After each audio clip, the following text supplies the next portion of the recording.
buenas noches. Good evening. My name is Peter Mazzacano.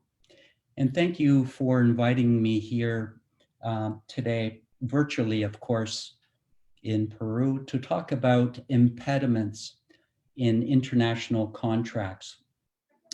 I think this is a really good year, so to speak, to talk about impediments because of the many problems that very bad and nasty COVID-19 pandemic has caused for us. But COVID-19 and all the troubles it has triggered for millions of people around the globe also presents us with an opportunity to learn about a narrow but important piece of the law. Impediments to contractual performance has been a very relevant topic to many of us, and especially so for domestic and international businesses. With COVID-19, at the international level, performance of contracts involving the sale of goods, for example, have become extremely onerous and difficult, if not impossible, for private parties affected by public health laws, such as emergency governmental decrees, economic showdowns and shutdowns, and border closures and travel bans. Indeed, the COVID-19 pandemic appears as a classical example of an impediment. My own research has focused on international sales law, particularly impediments as they exist in the 1980 UN Convention on Contracts for the International Sale of Goods, or CISG. My presentation today will look at a topic that I have explored many times over. But of course, because of time constraints, this will be a relatively broad overview of impediments in international contracts, rather than a thin and deep slice on the topic. I'd like to begin by talking about and defining the word impediment in a legal context. An impediment in international contract law, as you will find it in CISG Article 79, refers to some sort of supervening event that is unforeseen and beyond the control of one of the parties to a contract, and there's no way that they can avoid or overcome it. As such, it excuses them from contractual performance. In a domestic legal context, we often use labels such as force majeure, an act of God, impossibility, frustration, hardship, change of circumstances, and so forth. There's no shortage of terms. However, common to all of these are certain elements, and we can isolate and describe each of these elements in fairly general terms. I'm going to look at 4 elements to an impediment. These are, number 1, a supervening event or some sort of impediment in the first place. 2, an impediment must also be unforeseeable. 3, it's also something that's beyond the control of one or both of the parties. And 4th and lastly, there's no way to avoid or overcome the impediment. Let's talk about each of these 4 elements in a bit more detail. The first element is the event causing the impediment itself. This is the occurrence of some sort of subsequent or supervening event. By supervening, we mean that the event, an impediment, occurs after contract formation. The impediment must be something extraneous, additional, or unexpected. By event, we mean something that happens, like an accident or a natural disaster, or a global pandemic, like COVID. It can also include more than one event, like a series of earthquakes or a number of pandemic waves, like the second wave of COVID, but hopefully not a third wave. An impediment is an overwhelming difficulty of some sort. The supervening impediment is a simple requirement and it's fairly straightforward. But this must be an event that operates independently of anything else and becomes the cause of the non-performance or inability to perform a contract. Number two, and secondly, an impediment requires that it is unforeseen. Let's look at what unforeseen or unforeseeability means. In reality, all possible impediments are foreseeable at some level. Just think about that. For example, conceptually, we can all foresee that a fire may occur in a factory, or that an earthquake may hit a city, or a pandemic like COVID may spread around the world, or even that a large comet might hit the Earth. In this sense, unforeseeability does not mean that an event is unthinkable or not considered even remotely possible. Instead, a foreseeable event is one that can be determined reasonably from an objective third party's point of view as being relatively likely to happen. By contrast, the required degree of unforeseeability is reached when an objective third party reasonably determines that in the actual circumstances of the contract, the parties could not have foreseen the event causing the impediment. I must stress that the unforeseeability requirement is usually interpreted narrowly by the courts and most arbitral tribunals. Many events that are unforeseeable, such as fires, earthquakes, and pandemics, are indeed foreseeable, as I've mentioned. In the sense also that the parties regularly take out insurance policies against such things. But this kind of vague foreseeability does not necessarily exclude a party from successfully arguing an impediment defense. The third component to an impediment is that it must be beyond the control of one or both parties. I say both parties, but note that the burden of proof for claiming an impediment is always on the party that seeks to rely on it. The party in breach must bear the burden of proving that the impediment was attributable to a cause unrelated to its sphere of control.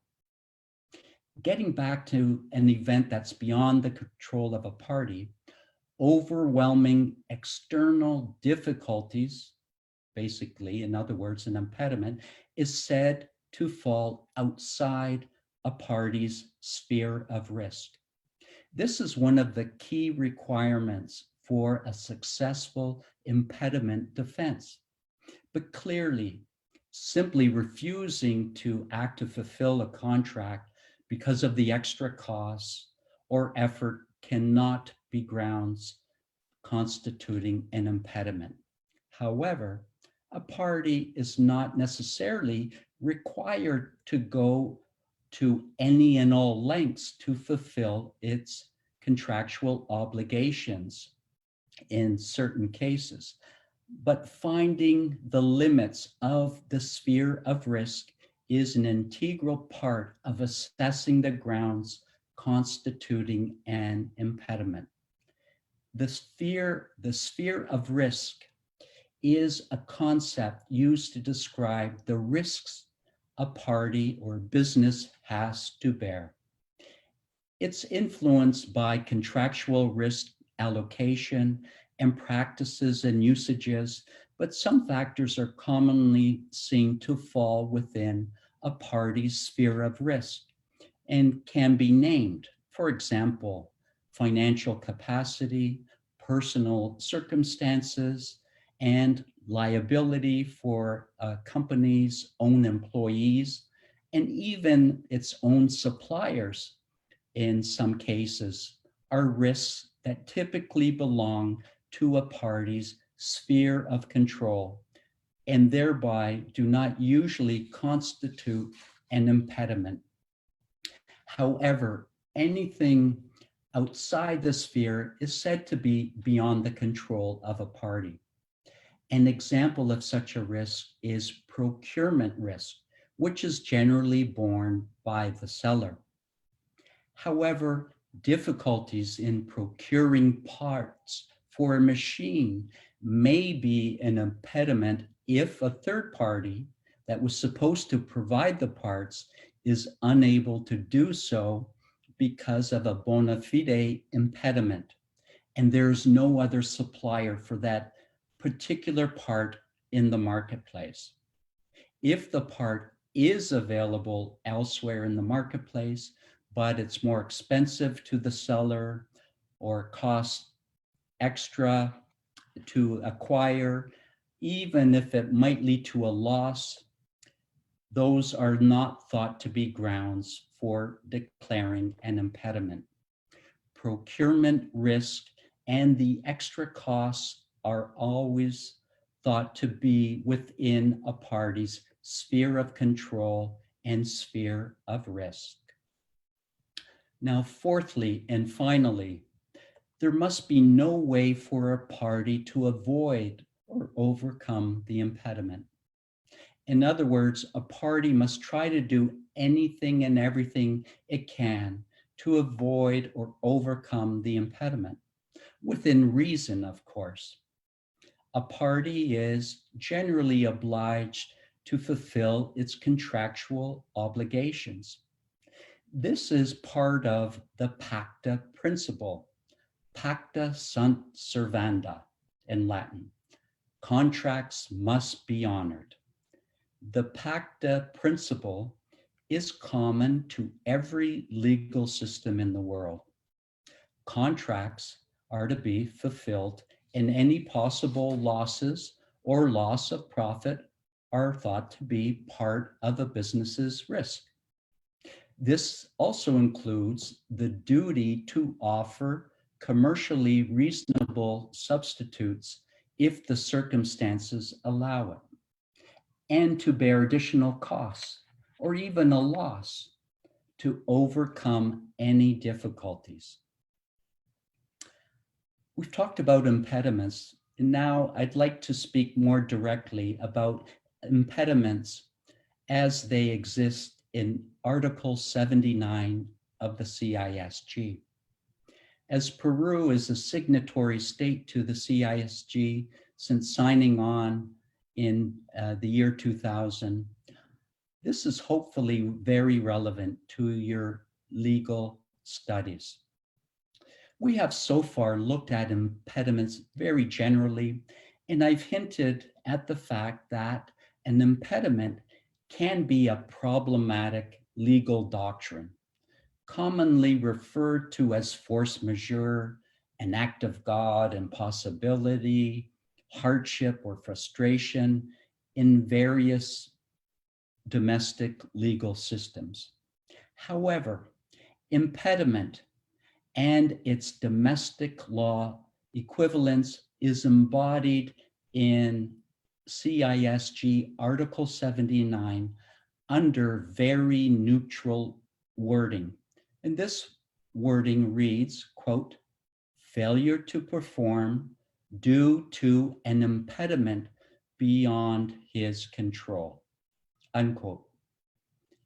In this way, Article 79 represents an autonomous international commercial norm that is potentially capable of being relatively uniform within the context of the CISG's overall goal for being a sales law that is transnational, that is international in design.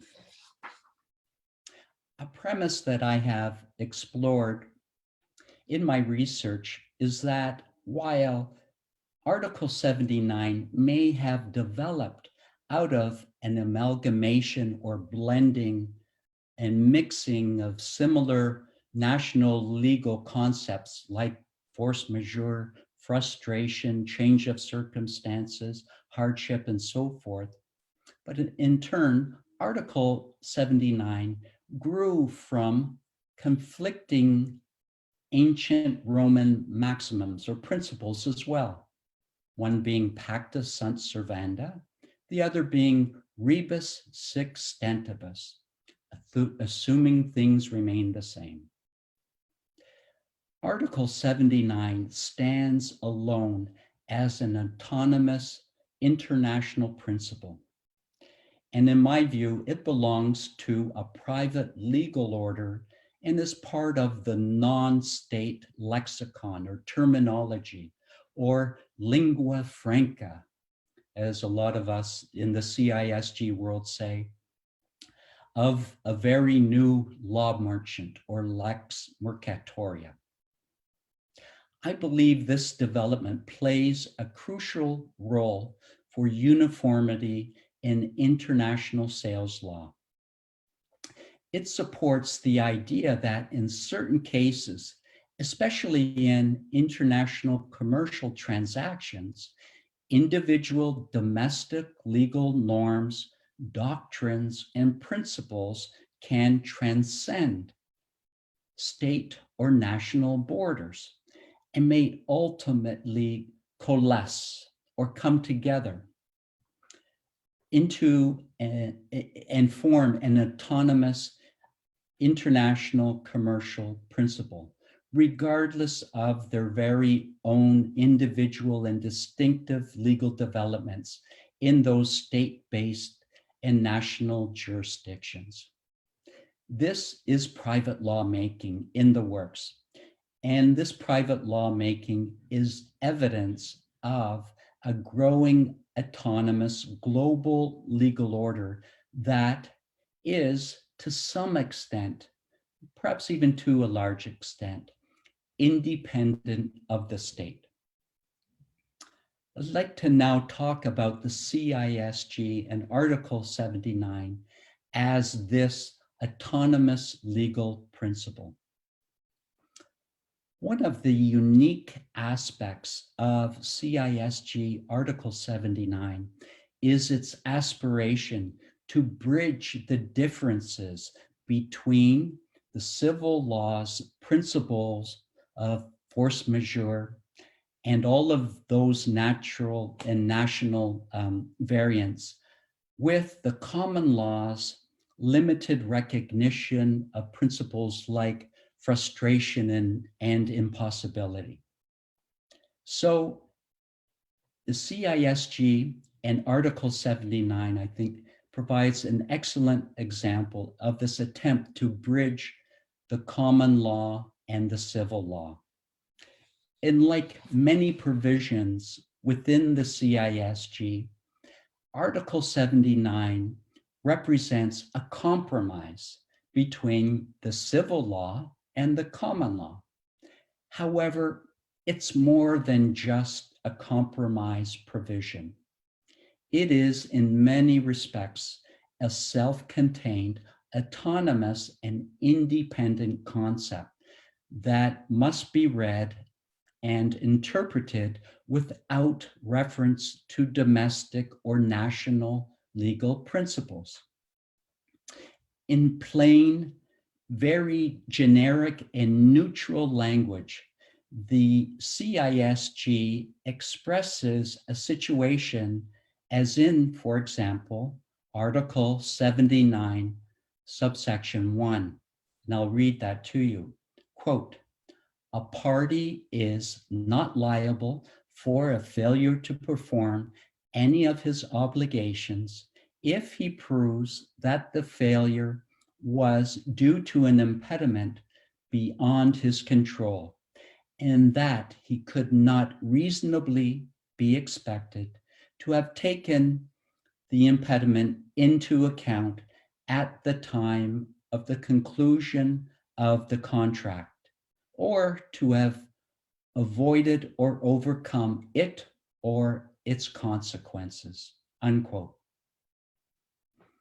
In some legal systems, laws on impossibility or impracticability or hardship coexist with those on frustration.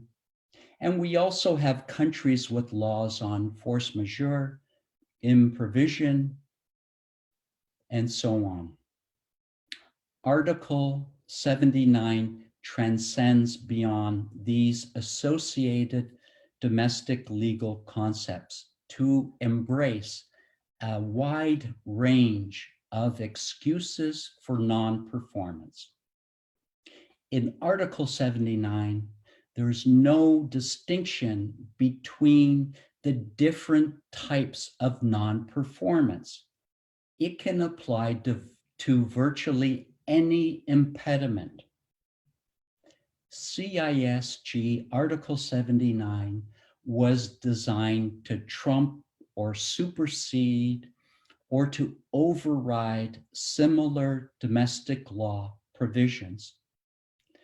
And so, from a technical and drafting perspective, the language that we find in CISG Article 79 is deliberately very broad, and it's also indeed all-encompassing. There is no enumerated restriction on the type of excuse that may be utilized. And indeed, the range is very broad. Theoretically, it can even apply to cases of economic hardship or commercial impracticability, things that fall short of being true impediments or that reach the standard of impossibility. But as we will see, what I said about CISG being extremely broad in scope and all-encompassing doesn't necessarily mean that reliance on Article 79 will lead to success. Article 79 is an excellent example of terminological neutrality. The concept of an impediment beyond a party's control would usually be deemed force majeure, impossibility, or frustration in traditional domestic legal terminology. But the drafters of the CISG tried to avoid such domestically charged terms. So, when reading and interpreting the CISG, business people, lawyers, law students, courts, and tribunals need to purge their minds of their domestic legal assumptions and read the language of Article 79 in the light of the realities of international trade. In other words, in the developing body of international case law on the CISG, there should be no evidence of interpretive divergence in its adaptation to the various national legal systems that have considered cases under the CISG. Now I'd like to talk about some of those experiences and the experience in courts of Article 79, particularly as they applied to national jurisdictions. Very briefly, I'd finally like to talk about how Article 79 and its impediments in national jurisdictions, particularly how that article has been interpreted by courts and tribunals in those jurisdictions. My first point is that courts and arbitral tribunals have generally been very careful to avoid references to domestic law. This is important. Avoiding references to domestic law and related legal concepts is crucial as a first step in the creation of a sales law that can become truly global in application across borders. This helps to create a relatively uniform sales law across national borders. And having a commonly understood international sales law helps to facilitate international trade. And it does so by lowering transaction costs and creating the right legal conditions that are favorable to international commercial activity, like the sale of goods. My second point is that generally around the globe, courts and arbitral tribunals have tended to interpret the scope of Article 79 very narrowly. For example, in Germany and in German domestic law, the approach to the approach to impediments for contractual non-performance is relatively liberal, even by civil law standards. In Germany, as an example, a strict application of the rule of pacta sunt servanda is rarely used in that country. As many cases on Article 79 in that country have demonstrated, however, parties may frequently resort to and invoke Article 79 as a defense, but they are rarely successful. In many respects, interpretations on Article 79 are inclined to mirror those found in the common law's doctrine of frustration by treating liability strictly and narrowly. So, while the potential scope of interpretation is theoretically broad under Article 79, experience in the courts has demonstrated that instead it tends to be interpreted very narrowly. That's bad news for many international businesses that are hoping to rely on Article 79 to get them out of their contractual obligations due to the COVID-19 pandemic. But we must wait to see how this case law develops in the near future. Thus, notwithstanding the generous and broad language of Article 79, there is only a narrow range of circumstances where that provision has actually come to the aid of a contracting party. In some of my own research on Article 79, and I've examined over 100 court and arbitral decisions on that article. And with so many jurisdictions in that mix that I've researched, of course, there were many decisions that were odd or bad, or what Canadian ice hockey fans like me would call offside. But my overall conclusion is that courts and arbitral tribunals have tended to treat Article 79 in a relatively uniform manner. But in doing so, they have also tended to interpret it very strictly and very narrowly. In some, it has rarely been used successfully as a defense for non-performance of a contract under the CISG. Courts and tribunals have justified this strict approach on the basis that the law should not shield and provide relief to a party for its bad bargain. It all comes back down to pacta sunt servanda. Contracts must be honored. Whether that will remain consistent with the incoming flood of COVID-19 cases that hope to rely on Article 79 to excuse performance remains to be seen. So stay tuned. On that note, gracias, and I thank you for joining me today.